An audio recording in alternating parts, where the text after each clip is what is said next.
अस्सलाम वालेकुम जी, this is Ali Azmat. I hope everyone of you fine and the Ali Azmat में आपको एक दफा फिर खुशामदीद कहता हूँ।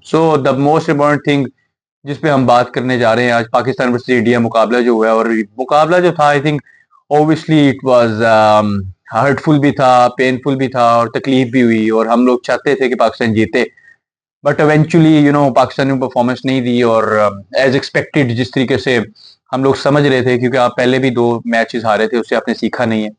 एंड हम लोग बिलीव कर रहे थे कि पाकिस्तान टीम मैच जीतेगी, लेकिन स्टिल मैंने व्लॉग शूट करना था जब मैच खत्म हुआ पोस्ट मैच पे। बट उस time the emotional state was like, जो इमोशंस थे उस time, they were too high. And even my brother suggest me at that time that it's better that you can postpone it for a while and you can wait, and then when the next morning comes or something like that, you can shoot it later on। क्योंकि आपको पता है उस time emotions इतने ज्यादा peak होते हैं कि आप कोई ऐसी बात बोल देते हो जो समटाइम बॉदरिंग भी लगती है।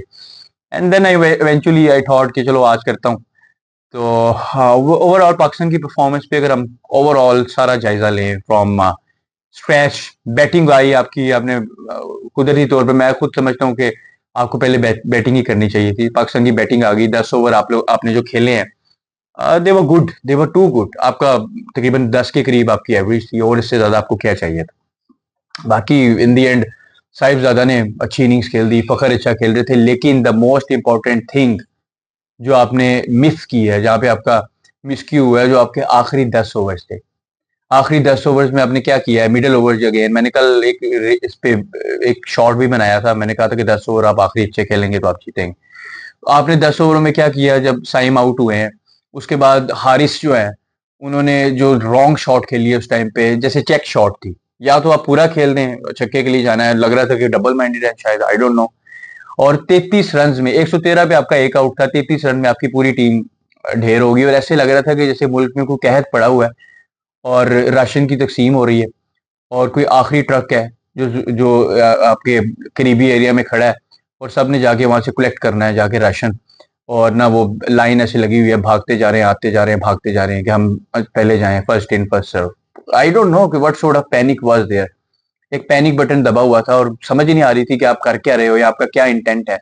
भाई आपने 10 ओवर अच्छे खेल लिए हैं, थोड़ा सा पिच पे खड़े हो जाओ, देख लो भाई पिच बिहेव कैसा कर रही है। क्योंकि आपको पता है ये जो दुबई की विकेट्स होती है ना, जो अभी तो एटमॉस्फेयर यहाँ पे बना हुआ है, पहले 10 ओवर जो है उसमें बॉल होता है हार्ड। जब 10 ओवर गुजर जाते हैं बॉल सॉफ्ट हो जाता है, और जब बॉल सॉफ्ट हो जाता है तो फिर वो बल्ले पे उस तरीके से नहीं आता, आपको टफ होता है। और पाकिस्तान ने वही चीज लैक की। जब पिछले मैच में भी अगर आप देखें 170 आपने बनाया था, वो आखिर में फहीम थोड़ा सा अच्छा खेल गए थे, वरना वही वही आपका इस दफा पे वही हाल हुआ है। और मुझे इस बात की बिल्कुल समझ नहीं आती कि सिलेक्शन कमेटी ने जो टीम सेलेक्ट की है उस पे अगेन बड़े क्वेश्चन मार्क्स हैं। मुझे हुसैन तलत की समझ नहीं आती। मुझे अगेन जो है कुछ और एक दो प्लेयर्स हैं जिसमें आप बेटर सिलेक्शन कर सकते थे। आपने टीम में अगर हुसैन तलत को इंडल्ज किया, किस बेस पे इंडल्ज किया, एज एन ऑलराउंडर इंडल्ज किया, देन उनसे वाई नॉट उनको बॉलिंग क्यों नहीं आपने दी, ये भी एक क्वेश्चन मार्क है। देन आपने अगर हुसैन तलत को खिलाया है तो वाई नॉट आप हसन नवाज को भी खिला सकते थे। और आप सलमान अली आगा का एक जुमला था कि he is a generational talent. तो if he was a generational talent, then why he was not there at that particular time। so शायद वो ऊपर से अच्छा स्टार्ट लग गया था, 1 डाउन आते अगर आपके हसन नवाज शायद वो बेहतरीन खेल लेते। तो यू नेवर नो कि पाकिस्तान किस तरीके से उस टाइम पे परफॉर्म करता। लेकिन हम देखें, हम एक सिनेरियो बना सकते हैं ना, एक केस स्टडी हम बना सकते हैं, बट इवेंचुअली पाकिस्तान ने अच्छा परफॉर्म नहीं किया। At the end of the day यही है। और यहाँ पे मैंने पहले भी ये बात बोली थी, और जो क्रिकेट को समझता है वो हमेशा ये बात बोलता है, 160 170 अगर स्कोर हो जाता तो आपके पास एक फेयर चांस था और आप वो मैच जीत जाते। और अगर 180 हो जाता तो फिर मैं देखता इंडिया कैसे लेके जाता। तो आपकी बैटिंग में तो बहुत ज्यादा मिस क्यूज थे। आपने आखिर में आपकी टेक्निक बिल्कुल एक्सपोज हुई है। स्पिनर के खिलाफ आप ऐसे खेले हो, आपके जो मिडिल ऑर्डर है, जैसे आपकी टीम में कोई बहुत बड़ा पैनिक बटन दबा हुआ है। It was very surprising for me कि थोड़ा सा विकेट पे रुक लेते। अभी जब हारिस जब आउट हुए थे तो उस टाइम लेफ्टी लगा हुआ था और वो नए आए थे टीम में, तो उनको चाहिए था कि लेफ्टी फखर दूसरी तरफ मौजूद थे, फखर को सामने करते। यू नेवर नो, फखर उस टाइम चार्ज करते, हिट करते, फखर पे भी बाद में प्रेशर आ गया। बाकी साइम अयूब जो है वो बॉलर ही बन गए हैं, बल्ले से तो वो रन्स कर नहीं रहे, जो उनकी जॉब है वो कर नहीं रहे। I don't know what he is trying to do. लोग प्रिडिक्ट करते थे कि वो एक बड़े बैट्समैन बनेंगे, पर बट वो बॉलिंग ऑलराउंडर लग रहे हैं अब, बैटिंग में बिल्कुल नहीं चले। और अगर आगे, खैर हमने 146 रन्स बनाए, फिर भी बॉलर्स ने मैच में जान डाली। बॉलर्स ने मैच में बड़ी तगड़ी जान उस टाइम डाल दी थी जब आपने शुरू में फहीम ने आउट किया अभिषेक शर्मा को, then later on Surya Kumar Yadav का बड़ा जबरदस्त कैच पकड़ा सलमान अली आगा ने, देन शुभमन गिल भी आउट हो गए। उस टाइम आप मैच में आ गए थे, लेकिन स्टिल हर दफा बॉलर तो नहीं कर सकते ना, बॉलर क्या करें, बॉलर बेचारे अपना सर तो नहीं फाड़ सकते जा, बॉलर क्या करें, कितनी दफा बॉलर्स आपको बचाएंगे। पिछले 2 मैचेस में बांग्लादेश और श्रीलंका में अगेन बॉलर्स ने आपको बचाया, आप लो टोटल पे जीत गए, बॉलर्स ने बचाया था ना। अब इस दफा टीम इंडिया थी और आई थिंक वो ज्यादा एक्सपीरियंस टीम है और वन ऑफ टॉप टीम है in the world. Top 3 teams में इंडिया एग्जिस्ट करती है, तो आपने वो स्किल सेट आपका कम था। अगर आपके 170-80 रन होते हैं वहां पे, तो the things would have been different for you. I still believe कि पाकिस्तान टीम के पास चांस बन सकता था, लेकिन फील्डिंग आपकी थोड़ी सी स्लोपी थी। कपल ऑफ फंबल्स, हुसैन तिलत ने जो कैच ड्रॉप किया वो बिल्कुल एक आसान सा कैच था, और उसको छोड़ देना I think it was miserable eight that time and peculiar था उस टाइम। और जब वो आपका तिलक वर्मा 2 गज पीछे थे लिटरली, और हारिस के पास जब बॉल आई, वो जिस तरह स्लो मोशन में कर रहे हैं, रीप्ले चल रहा है, और फिर करते करते करते तीसरी किल्ली उड़ाते हैं, उस टाइम तक वो पहुंच जाते हैं तिलक वर्मा। तो इस तरह के चांसेस थे।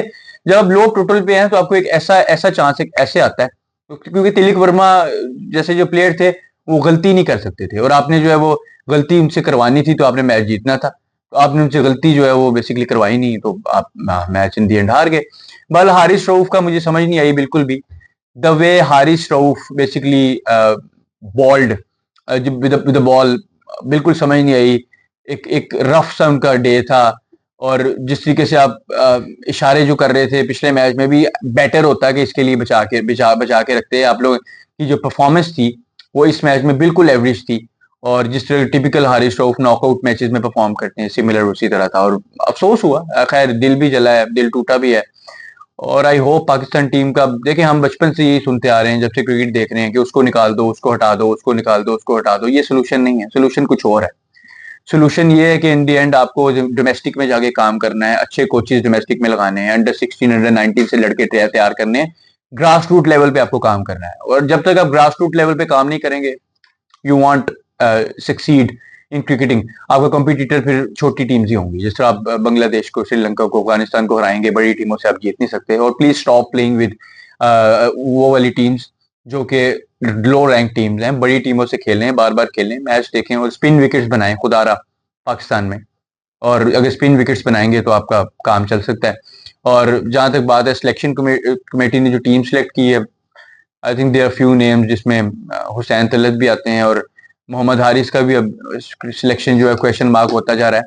कब तक उन्होंने नहीं परफॉर्म करना है और कब तक परफॉर्म करना शुरू करना है। और बाकी आई थिंक यही बोलना चाहूंगा, we all are hurt, we all are sad, but still India played really well, so congratulations to Indians as well. And जहां तक बात है क्रिकेट की डिग्निटी को हर्ट करने की, वो इंडिया ने उसमें कोई कसर नहीं छोड़ी। I think the way they have just destroy the integrity dignity of cricket. क्योंकि देखें, जब आप किसी कंट्री को या किसी कंट्री की इंसल्ट नहीं कर रहे होते हाथ ना मिला के, ये जेस्चर्स ऐसे होते हैं कि आप इन दी एंड अगर किसी से हाथ नहीं मिलाएंगे तो आप क्रिकेट को एक्चुअली डिसरिस्पेक्ट कर रहे हैं, गेम को आप छोटा कर रहे हैं।